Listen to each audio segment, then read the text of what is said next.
Selamat pagi, jumpa lagi di Berita Padang bersama saya Afrin Meriana. Sejumlah berita aktual dan menarik akan kami sajikan untuk Anda. Berikut 3 berita utama pagi ini.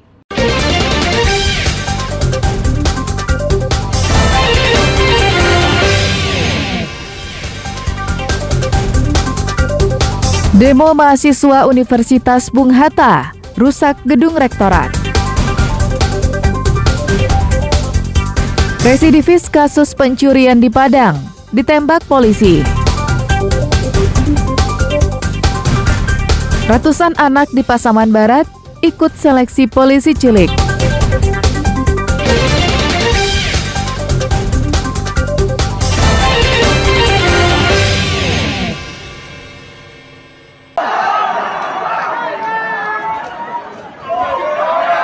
Ratusan mahasiswa Universitas Bung Hatta Senin malam berdemonstrasi di depan gedung rektorat yang terletak di Kecamatan Padang Utara, Kota Padang.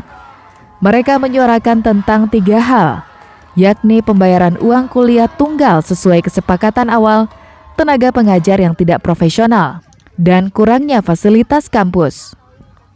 Masa aksi yang melakukan orasi di depan gedung rektorat tersulut emosi dengan ucapan rektor, hingga melakukan pengerusakan gedung dan membakar ban bekas.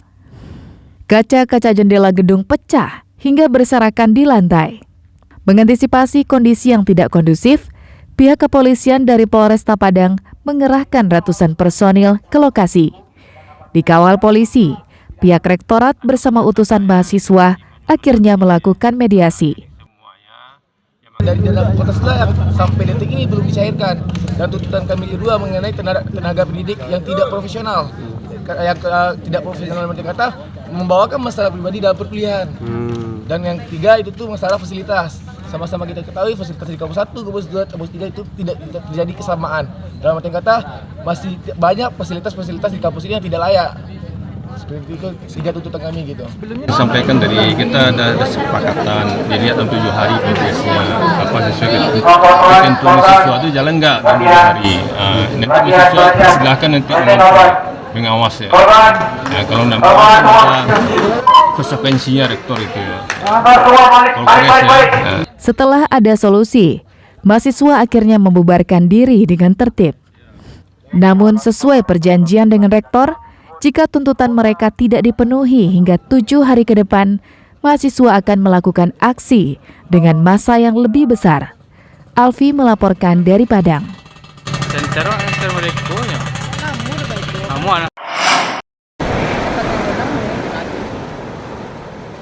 Seekor lumba-lumba berukuran panjang hampir 2 meter ditemukan warga terdampar di pinggir pantai Pasir Jamba, Kecamatan Koto Tangah, pinggiran Kota Padang. Warga berupaya memberikan pertolongan dengan menarik lumba-lumba ke laut lepas. Namun upaya penyelamatan berlangsung sulit. Hewan mamalia itu kembali terdampar di hempas ombak ke pinggir pantai. Dicoba lagi ditarik ke arah laut, namun gagal lagi. Evakuasi lumba-lumba berlangsung dramatis sejak pukul 8 pagi hingga pukul 3 sore. Setelah proses evakuasi cukup panjang, akhirnya lumba-lumba berhasil selamat dan kembali ke tengah lautan. Menurut pegawai dari Balai Perlindungan Sumber Daya Pesisir dan Laut atau BPSPL Padang, diduga lumba-lumba itu terdampar ke pinggir pantai akibat terpisah dari kelompoknya. Pantai di Kota Padang merupakan habitat lumba-lumba di Provinsi Sumatera Barat. Lumba-lumba itu balik lagi ke darat. Kemudian kita bersama-sama melakukan penanganan dengan cara merilis dia kembali ke laut. Setelah beberapa kali kita lakukan penanganan, kemudian kita tunggu sampai jam 2. Alhamdulillah lumba ini tidak balik lagi ke darat. Kejadian lumba-lumba terdampar di kawasan Pantai Pasir Jamba diketahui tidak kali ini saja terjadi. Beberapa waktu lalu juga pernah terjadi. Alfi melaporkan dari Padang.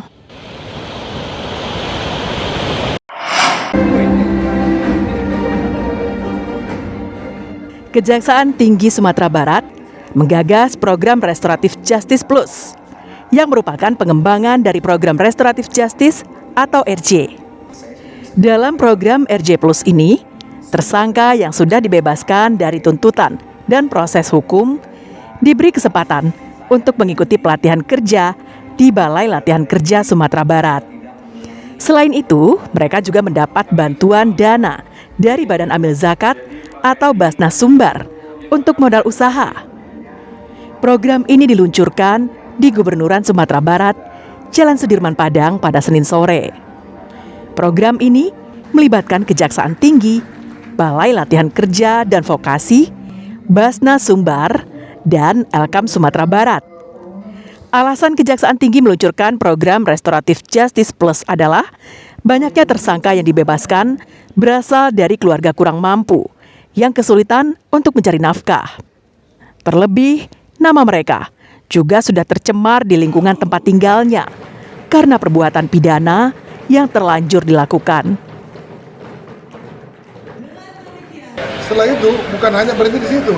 Orang-orang yang tadi yang tidak mempunyai pekerjaan, kita coba mencarikan kira-kira apa. Yang pertama kita masukkan ke LBK, BLK, Balai Latihan Kerja. Ya. Kemudian setelah mereka itu ada keahliannya, nanti diberi dana santunan oleh Badan Zakat Nasional, Basnas. Dan di situ ada anggaran dan juga dari pemerintah setempat, provinsi. Nanti setelah itu mereka bisa berusaha sesuai dengan keahliannya. Manfaat program ini telah dirasakan oleh seorang mantan tersangka pemakai narkoba yang sedang mengikuti pelatihan kerja di Balai Latihan Kerja dan Vokasi Padang. Rencananya akan membuka usaha usai mendapatkan bantuan dana dari Basnas Sumbar. Tapi dapat RJ setelah RJ kan, dapat RJ, berarti nggak sampai di proses hukum kan? Kasusnya apa dulu?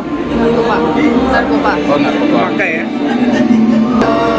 Senang karena ada pelatihan pekerjaan.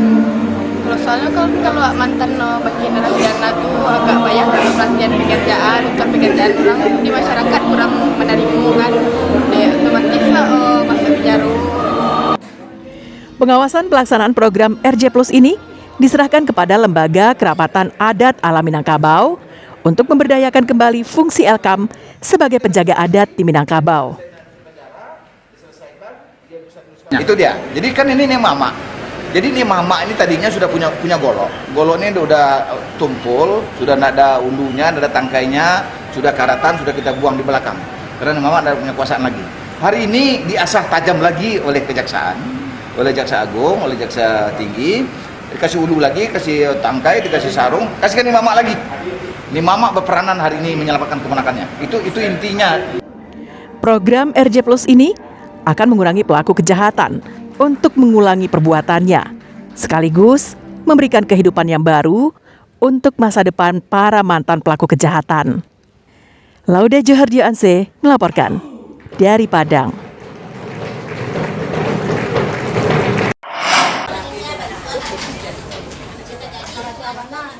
Dugaan penyelewengan dana bansos oleh pekerja sosial masyarakat Kelurahan Batang Arau, Kota Padang, membuat geram wakil rakyat. Salah satunya Amril Amin, wakil Ketua DPRD Padang, yang disampaikan kepada wartawan. Anggota fraksi Partai PAN ini mendesak penegak hukum agar melek dengan kasus yang telah merugikan warga miskin tersebut. Bahkan penerima bansos yang uangnya diselewengkan terpaksa harus berutang di warung maupun kepada tetangga mereka. Kami dari DPR menghimbau dan mengajak seluruh penegak hukum untuk melanjutkan kasus ini, meningkatkan kepada kasus hukum siapapun orangnya, siapapun backingannya. Besar harapan kami kepada pihak kepolisian dan pihak kejaksaan untuk dapat melanjutkan ini ke tingkat yang lebih serius. Karena ini akan menjadi sebuah pelajaran yang sangat berharga kepada masyarakat kita. Kasih Intel Kejari Padang mengatakan pihaknya sedang mengumpulkan bahan dan keterangan dari lapangan. Pihaknya juga akan meminta keterangan dari sejumlah saksi yang mengetahui persoalan ini. Jika ditemukan indikasi perbuatan melawan hukum, maka akan ditindaklanjuti menjadi penyidikan. Kasih petunjuk oleh pimpinan untuk turun ke lapangan, ngecek kebenaran laporan tersebut. Kita akan tetap melakukan pemeriksaan ataupun kita panggil pemeriksaan keterangan terhadap saksi-saksi. Nanti kita lakukan pool data dan pool bucket, pengumpulan data dan bahan keterangan.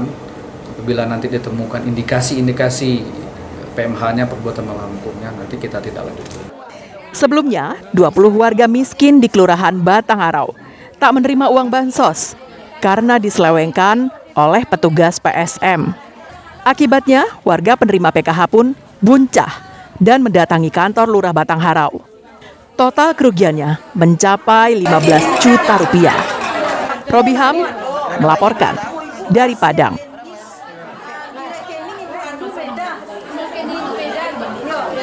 Sebelumnya sama, ada beda. Bukan ini baru.